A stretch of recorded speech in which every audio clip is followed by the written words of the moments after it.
नमस्कार विद्यार्थी मित्रांनो, स्वागत आहे तुम्हा सर्वांचं exam GK Marathi by SM या आपल्या यूट्यूब चॅनलवर। तर आजच्या व्हिडिओमध्ये आपण मराठी व्याकरणावर आधारित TCSने घेतलेले प्रश्न पाहणार आहोत। कोणत्याही एक्झामसाठी मराठी व्याकरण हा अतिशय महत्त्वाचा टॉपिक आहे, त्यामुळे हा व्हिडिओ तुम्ही पूर्णपणे पहा। याआधी आपण भाग 1, भाग 2 आणि भाग 3 घेतलेला आहे, त्यामध्ये पण आपण अशा प्रकारचे प्रश्न डिस्कस केलेले आहेत आणि या व्हिडिओमध्ये आपण घेतलेले प्रश्न इन डिटेल स्पष्टीकरणासह पाहणार आहोत। चला तर मग सुरुवात करूयात आजच्या व्हिडिओला। आजचा पहिला प्रश्न काय आहे? तो लवकर उठतो या वाक्यातील लवकर हे कोणते क्रियाविशेषण अव्यय आहे? तर कोणते आहे मग? त्याचं उत्तर येते क, रीतिवाचक। तो लवकर उठतो या वाक्यातील लवकर हे कोणते क्रियाविशेषण अव्यय आहे? तर त्याआधी आपण क्रियाविशेषण अव्यय म्हणजे काय हे समजून घेऊयात। तर क्रियाविशेषण अव्यय म्हणजे क्रियेबद्दल अधिक माहिती सांगणारे अविकारी शब्द। रीतिवाचक क्रियाविशेषण अव्यय म्हणजे काय आपण समजून घेऊ। जे अव्यय क्रिया कशी घडते, क्रियेची रीत किंवा पद्धत दर्शवते। कसा, कशी, कसे असा प्रश्न विचारल्यास उत्तर मिळते। या वाक्यात तो कसा उठतो असे विचारल्यास उत्तर लवकर असे मिळते। लवकर हे उठण्याची पद्धत किंवा रीत दर्शवते। स्थलवाचक क्रियाविशेषण अव्यय म्हणजे काय? तर ठिकाण, कालवाचक वेळ, परिणामवाचक संख्यावाचक तर प्रमाण किंवा संख्या दर्शवतं। ओके, तर तो लवकर उठतो या वाक्यातील लवकर हे कोणतं क्रियाविशेषण अव्यय आहे मग? तर रीतिवाचक। तो कसा उठतो? लवकर उठतो। रीत, पद्धत दर्शवलेली आहे। नेक्स्ट काय म्हटले पुढच्या प्रश्नामध्ये? गुरुजींनी मुलांना प्रश्न विचारला या वाक्याचे कर्तरी प्रयोगात रूपांतर करा। तर काय येईल याचं उत्तर मग? ऑप्शन क येईल। गुरुजी मुलाला प्रश्न विचारतात। तर याआधी आपण कर्तरी प्रयोग म्हणजे काय समजून घेऊ। तर ज्या प्रयोगात क्रियापदाचे रूप कर्त्याच्या लिंग वचन पुरुषानुसार बदलते त्याला काय म्हणतात? कर्तरी प्रयोग म्हणतात। वाक्यात कर्ता महत्त्वाचा असतो। ओके, नेक्स्ट काय म्हटले पुढच्या प्रश्नामध्ये? राम आणि श्याम मित्र आहेत या वाक्यातील आणि हे कोणते उभयन्वी अव्यय आहे आपल्याला विचारलेलं आहे। तर कोणता आहे उभयन्वी अव्यय आणि हे? तर त्याचं उत्तर येते अ, समुच्चय बोधक। तर त्याआधी आपण उभयन्वी अव्यय म्हणजे काय हे समजून घेऊ। उभयन्वी अव्यय म्हणजे दोन किंवा अधिक शब्द, वाक्य किंवा वाक्यखंड यांना जोडणारे अविकारी शब्द। समुच्चय बोधक उभयन्वी अव्यय म्हणजे काय? जे अव्यय पहिल्या वाक्यात अधिक भर घालते किंवा दोन गोष्टी एकत्र येतात असं दर्शवते। आणि, व, आणखी, शिवाय हे याचे प्रकार आहेत। या वाक्यात आणि हे राम आणि श्याम या दोन शब्दांना जोडून त्याच्या एकत्रित अस्तित्वाबद्दल माहिती देत आहे। ओके, आपण विकल्पबोधक बघून घेऊयात। तर विकल्पबोधक म्हणजे दोनपैकी एक पर्याय दर्शवते किंवा अथवा। न्यूनत्वबोधक पहिल्या वाक्यात काहीतरी कमी असल्याचे दर्शवते, उदाहरणार्थ पण, परंतु। परिणामबोधक पहिल्या वाक्याचा परिणाम दुसऱ्या वाक्यात दर्शवते, उदाहरणार्थ म्हणून, सबब इत्यादी। म्हणून या प्रश्नाचं उत्तर काय येते? समुच्चय बोधक। आणि कोणतं उभयन्वी अवयव आहे? तर समुच्चय बोधक। राम आणि श्याम मित्र आहेत या वाक्यातील आणि हे समुच्चय बोधक उभयन्वी अव्यय आहे, हे तुम्ही लक्षात ठेवा। पुढचा प्रश्न, पुढच्या प्रश्नात काय म्हटले? रामाने रावणाला मारले या वाक्यातील मारले हे कोणते क्रियापद आहे? तर कोणते क्रियापद आहे मग मारले हे? तर त्याचं उत्तर येते ऑप्शन ड, सिद्ध क्रियापद। तर आपण क्रियापदाचे काही प्रकार पाहूयात आधी।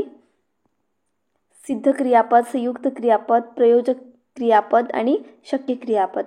तर सिद्ध क्रियापद म्हणजे काय? धातूला प्रत्यय लागून क्रियापदाचे रूप तयार होते आणि त्याचा अर्थ मूळ धातूप्रमाणेच असतो, त्याला सिद्ध क्रियापद म्हणतात।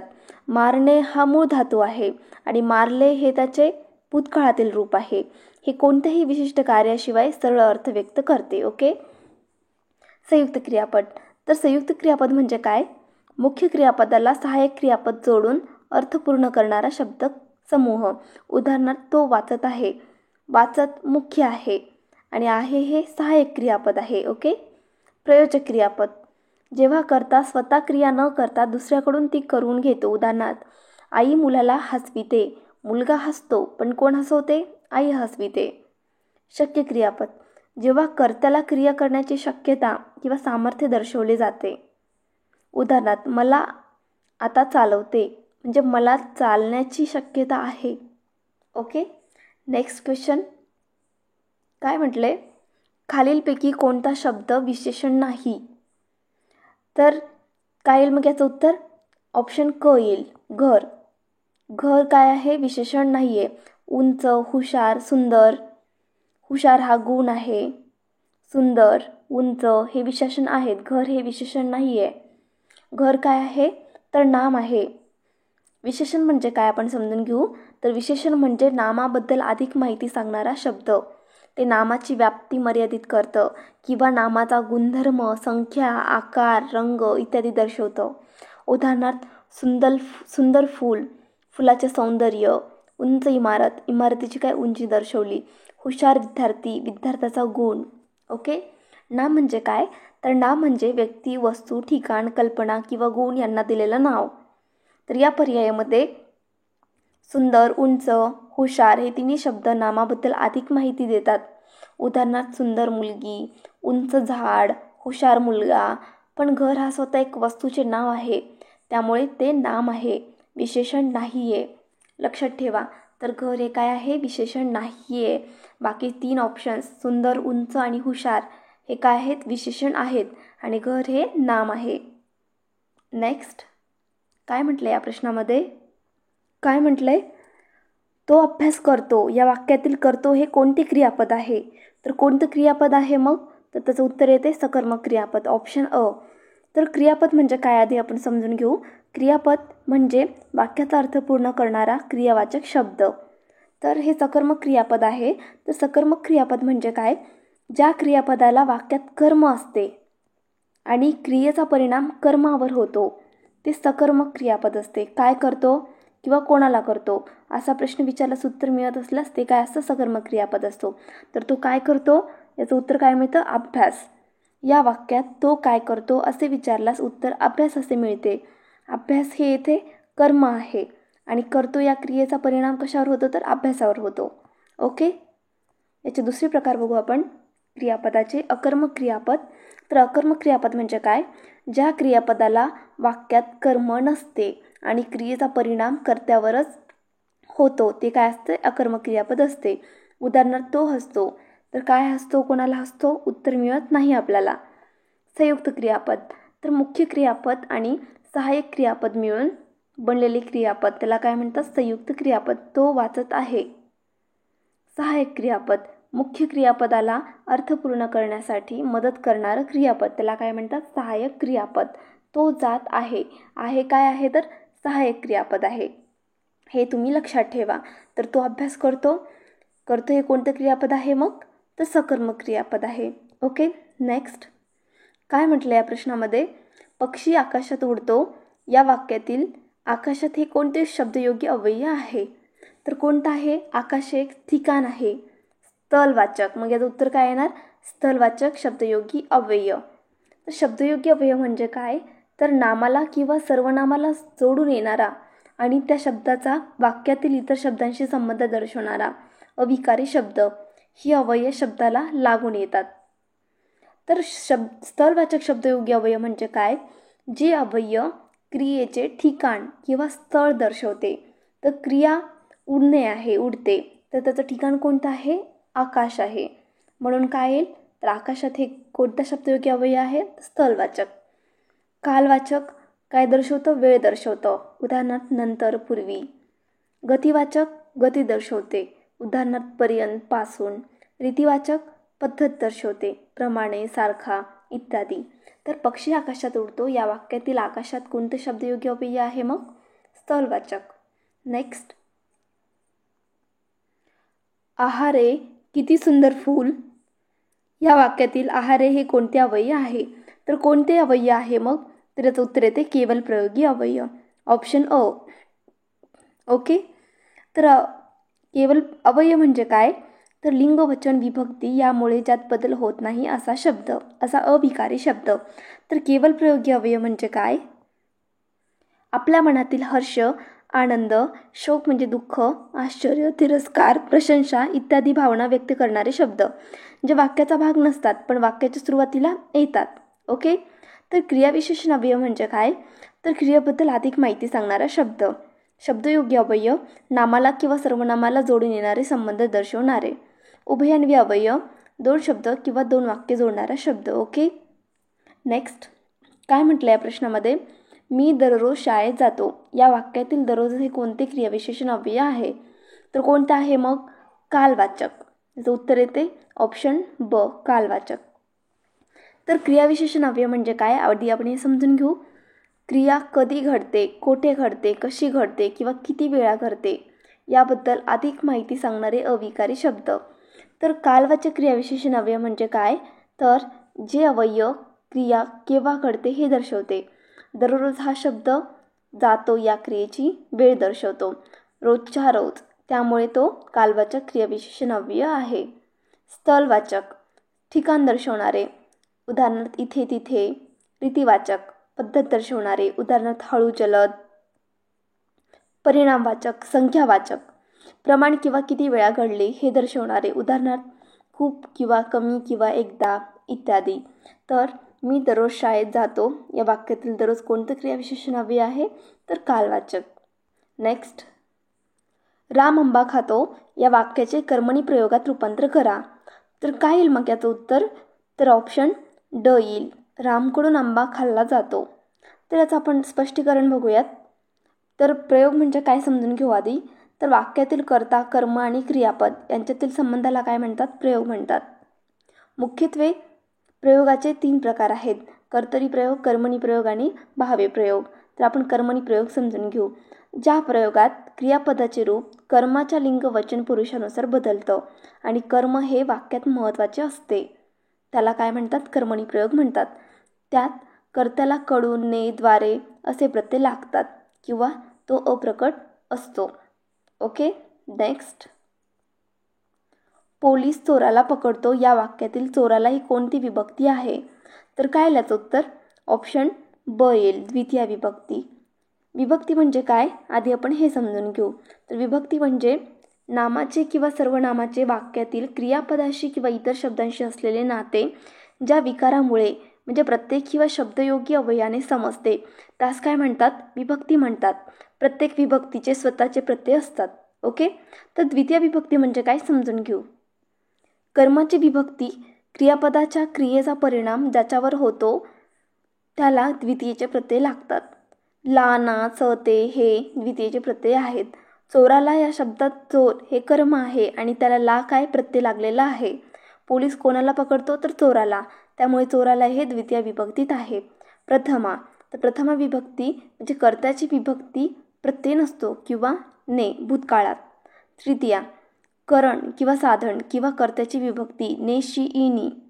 चतुर्थी संप्रदान ज्यासाठी क्रिया घडते याचे प्रत्यय ला, ना, स, ते द्वितीय सारखेच असतात पण फरक असा की चतुर्थी दान किंवा भेट देण्याच्या अर्थाने येते. उदाहरणार्थ मी मुलाला पेन्सिल दिली, येथे मुलाला चतुर्थी कारण देणे, भेट देणे आहे. ओके. म्हणून काय मग याचं उत्तर? कोणती विभक्ती? तर द्वितीय विभक्ती. नेक्स्ट खालीलपैकी कोणता शब्द भाववाचक नाम आहे? तर कोणता शब्द भाववाचक नाम आहे? तर सौंदर्य, ऑप्शन क. नामाचे प्रकार बघू आपण. सामान्य नाम, तर सामान्य नाम म्हणजे काय? एकाच जातीच्या सर्व वस्तूंना दिले जाणारे समान नाव. तर उदाहरणार्थ मुलगा, पुस्तक, डोंगर. विशेष नाम विशिष्ट व्यक्ती किंवा वस्तू किंवा ठिकाणाला दिलेलं खास नाव, उदाहरणार्थ राम, हिमालय, भारत. ओके. तर भाववाचक नाम म्हणजे काय? तर एखाद्या व्यक्ती किंवा वस्तूच्या ठिकाणी असलेला गुण, भाव किंवा अवस्था दर्शवणारे नाम. ते डोळ्यांनी दिसत नाही किंवा हाताने स्पर्श करता येत नाही, फक्त अनुभवता येतं. तर अशी कोणतं नाम आहे मग? सौंदर्य. नेक्स्ट 13 नंबरचा क्वेश्चन बघू आपण. काय म्हटलं या प्रश्नामध्ये? तो शाळेतून आला या वाक्यातील शाळेतून या शब्दाची विभक्ती ओळखा. तर काय याची विभक्ती मग? तर पंचमी, ऑप्शन अ. याचं स्पष्टीकरण बघू आपण. पंचमी विभक्ती म्हणजे काय? तर पंचमी विभक्ती वियोग किंवा दूर होणे दर्शवते. हून, हून, तून, पैकी हे पंचमीचे मुख्य प्रत्यय आहेत. तर शाळेतून, तून आहे ना, म्हणून काय याचं उत्तर पंचमी विभक्ती. षष्ठी आपण बघू तर संबंध दर्शवते. चा, ची, चे, चा, चे, उदाहरणार्थ रामाचा भाऊ. सप्तमी स्थळ किंवा वेळ दर्शवते. त, इ, आ, उदाहरणार्थ घरात, सकाळी. ओके. चतुर्थी संप्रदान देणे किंवा उद्देश दर्शवते. लाना, सते. ओके. तर काय याचं उत्तर पंचमी येईल. नेक्स्ट काय म्हटलं या प्रश्नात, उद्या पाऊस पडेल हे कोणत्या वाक्यातील वाक्य आहे, कोणत्या काळातील वाक्य आहे, तर कोणत्या वाक्यातील आहे मग, तर भविष्यकाळ. पडेल म्हटले ना, उद्या पाऊस पडेल, भविष्यकाळ. नेक्स्ट, आई मुलाला गोष्ट सांगते, या वाक्यातील मुलाला हे कोणते कर्म आहे, तर काय याचं उत्तर, तर ऑप्शन ब येईल, अप्रत्यक्ष कर्म. तर कर्म म्हणजे काय, क्रियापदाच्या क्रियेचा परिणाम ज्याच्यावर होतो ते कर्म.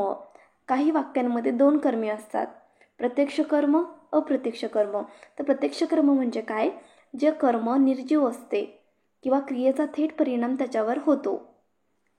काय असा प्रश्न विचारल्यास उत्तर मिळतं, की या वाक्यात आई काय सांगते, तर गोष्ट, असं उत्तर मिळतं आपल्याला. गोष्ट निर्जीव असल्याने काय, ते प्रत्यक्ष कर्म आहे.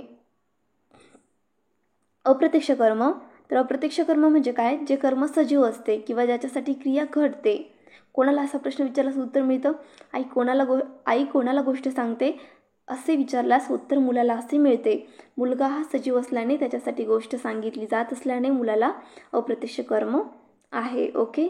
तर या वाक्यातील मुलाला हे कर्म कोणतं आहे, तर अप्रत्यक्ष कर्म आहे. नेक्स्ट काय म्हटले, तो शाळेतून जातो, या वाक्यातील प्रयोग ओळखा. तर आपल्याला प्रयोग ओळखायला विचारलेला आहे. तर काय येईल या प्रश्नाचं उत्तर, तर ऑप्शन अ येईल, कर्तरी प्रयोग. तर या वाक्यात कर्ता जो की तो आहे, तो काय आहे, प्रमुख आहे. आणि क्रियापदाचं रूप कर्त्याच्या लिंग वचन पुरुषानुसार बदलते. तो पुलिंगी एकवचन असल्याने जातो असे रूप आले आहे, म्हणून या प्रश्नाचं उत्तर कर्तरी प्रयोग असे येते. पुढचा प्रश्न काय म्हटले, पुढच्या प्रश्नामध्ये अग्नी या शब्दाची लिंग ओळखा. तर काय येईल मग, अग्नी पुलिंगी हा शब्द आहे. लिंग कोणतं आहे अग्नीचं, तर पुलिंगी, ऑप्शन अ.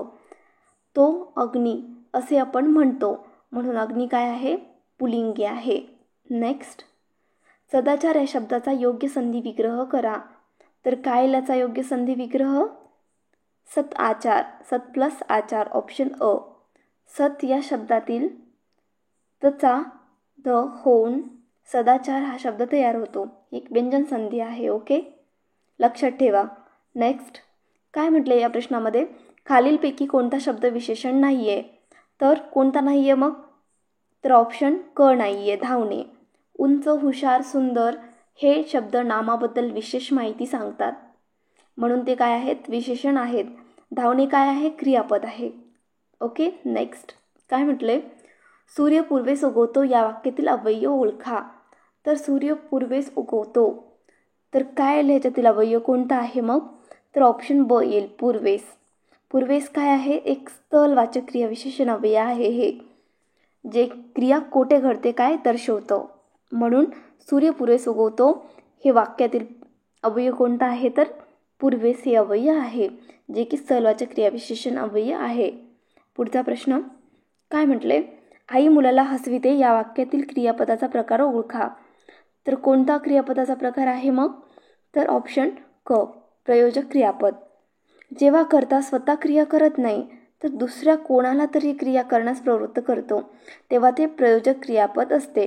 येथे आई स्वतः हसत नाही तर मुलाला हसण्यास प्रवृत्त करते. ओके. नेक्स्ट काय म्हटले या प्रश्नामध्ये, मोर या शब्दाचे अनेकवचन काय होईल.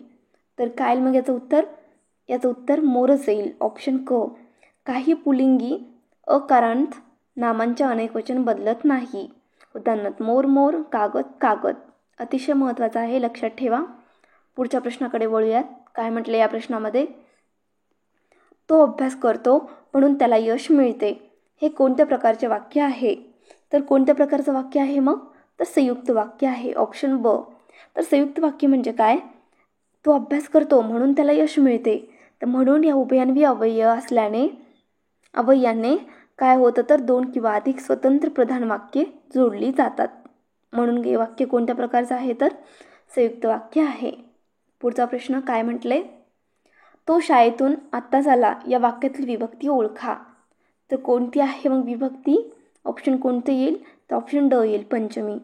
शाळेतून या शब्दात ऊन हून हा प्रत्यय लागला आहे, जो वियोग दर्शवतो आणि पंचमी विभक्तीचे वैशिष्ट्य आहे.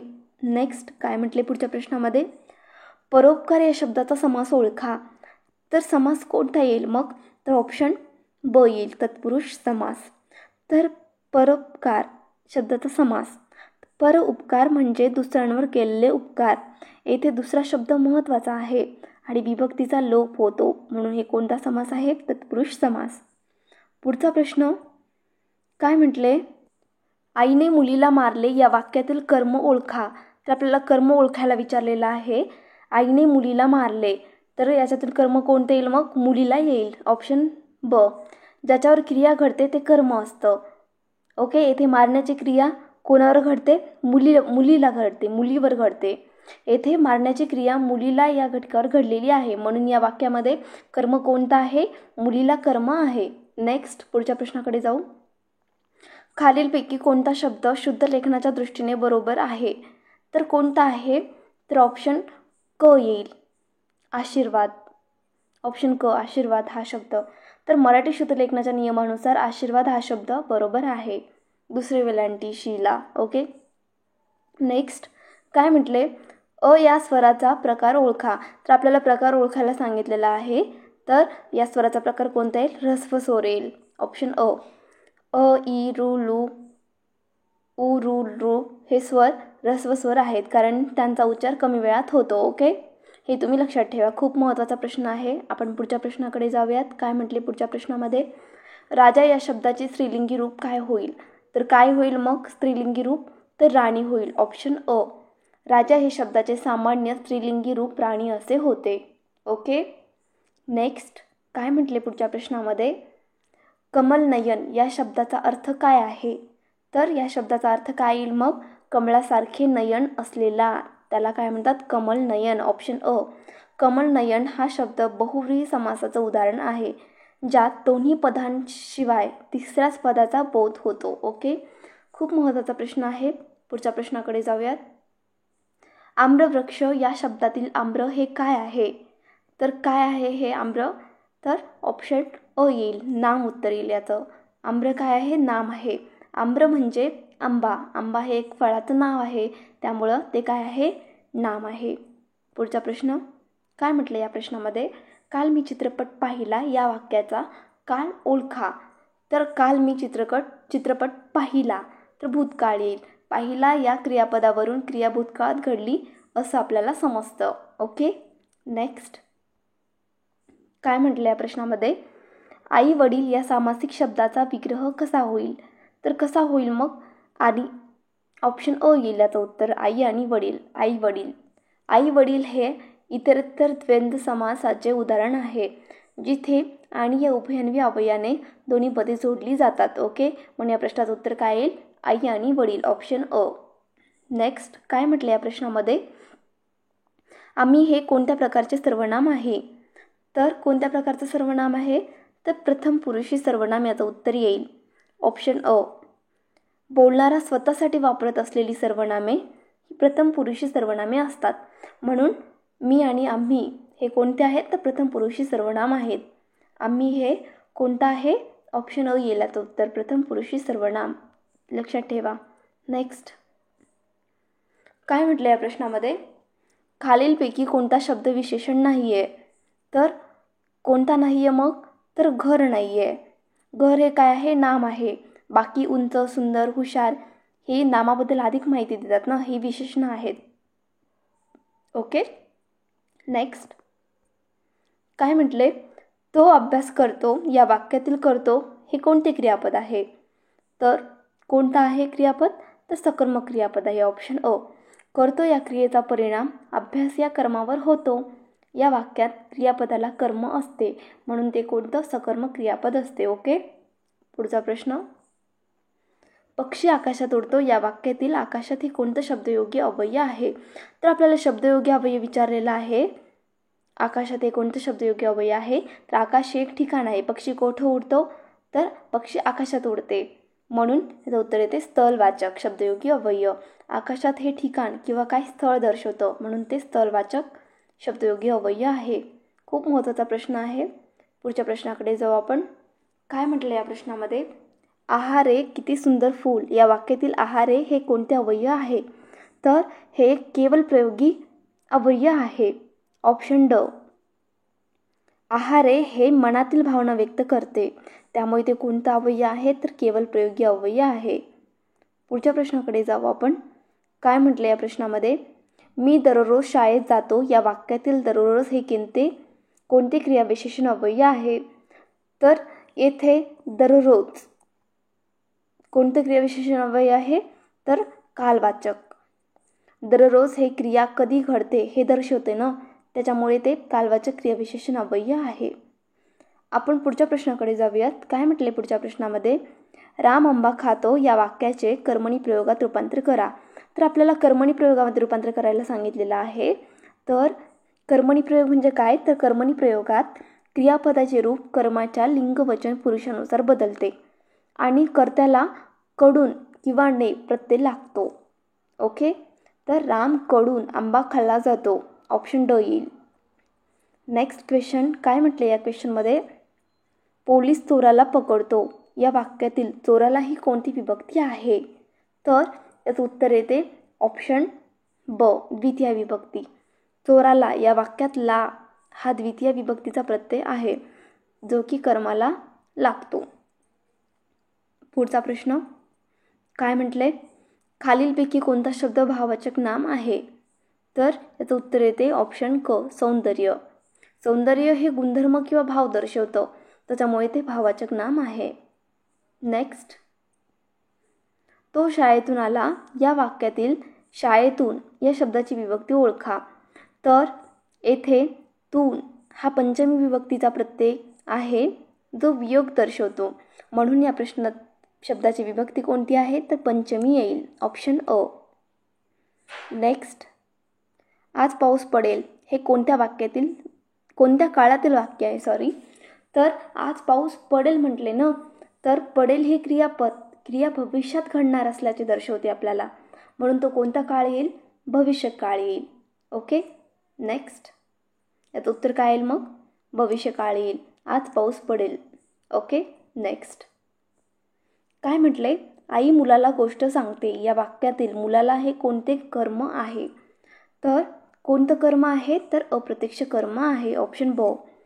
गोष्ट हे प्रत्यक्ष कर्म आहे जे सांगितले जाते. ओके. आणि मुलाला हे अप्रत्यक्ष कर्म आहे ज्याला सांगितले जाते, आणि जे सांगितले जाते ती गोष्ट आणि ज्याला सांगितले जाते ते कोणतं आहे? तर मुलाला आहे. तर त्याच्यामुळे मुलाला हे कर्म कोणतं आहे? तर हे अप्रत्यक्ष कर्म आहे. हे तुम्ही लक्षात ठेवा. Next question. काय म्हटलं या प्रश्नामध्ये?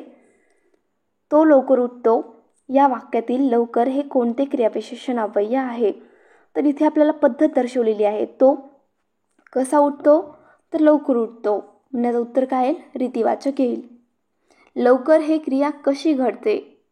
उठण्याची रीत हे दर्शवते ना, म्हणून ते कोणतं आहे क्रियाविशेषण अव्यय? तर रीतिवाचक क्रियाविशेषण अव्यय आहे. पुढच्या प्रश्नाकडे जाऊ आपण. काय म्हटलं या प्रश्नामध्ये? चांदणी या शब्दाची लिंग ओळखा. तर कोणतं लिंग आहे मग? स्त्रीलिंगी आहे. ती चांदणी असं आपण म्हणतो ना, त्याच्यामुळे चांदणी हा स्त्रीलिंगी शब्द आहे. पुढचा प्रश्न. काय म्हटलं या प्रश्नामध्ये? झाड या शब्दाचे अनेकवचन काय होईल? तर झाड या शब्दाचं अनेकवचन काय होईल मग? तर झाडे. ऑप्शन अ येईल याचं उत्तर. झाड या शब्दाचे अनेकवचन झाडे असे होते. पुढचा प्रश्न. काय म्हटले? तर गुरुजींनी मुलांना प्रश्न विचारला या वाक्याचे कर्तरी प्रयोगात रूपांतर करा. तर आपल्याला कर्तरी प्रयोगामध्ये रूपांतर करायला सांगितलेलं आहे. तर कर्तरी प्रयोगात क्रियापदाचं रूप कर्त्याच्या लिंग वचन पुरुषानुसार बदलतं, म्हणून याचं उत्तर काय येईल मग? ऑप्शन क येईल. गुरुजी मुलाला प्रश्न विचारतात. ओके. नेक्स्ट प्रश्न. काय म्हटलं या प्रश्नामध्ये? तर राम आणि श्याम मित्र आहेत या वाक्यातील आणि हे कोणते उभयान्वी अव्यय आहे? तर आणि हे कोणतं उभयान्वी अव्यय आहे मग? तर याचं उत्तर येते समुच्चय बोधक उभयान्वी अवयव. तर आणि हे दोन शब्द किंवा वाक्य जोडते आणि त्यांचा समुच्चय करते. ओके, त्याच्यामुळे ते समुच्चय बोधक उभयान्वी अवयव आहे. ओके, तर राम आणि श्याम हे मित्र आहेत. या वाक्यातील आणि कोणते उभयान्वी अवयव आहे तर समुच्चय बोधक उभयान्वी अवयव आहे. ओके, तर अशा प्रकारे आपण मराठी व्याकरणाचा भाग 4 आज आपण पाहिलेला आहे. या आधीचे भाग 1, 2, 3 ज्यांनी कुणी पाहिले नसतील त्यांनी पाहून घ्या. याची PDF जर तुम्हाला हवी असेल तर आपलं टेलिग्राम चॅनल नक्की जॉईन करा. त्याची लिंक आपल्या डिस्क्रिप्शन बॉक्समध्ये दिलेली आहे. ओके, चला तर मग आपण इथेच थांबूयात. थँक्यू, धन्यवाद.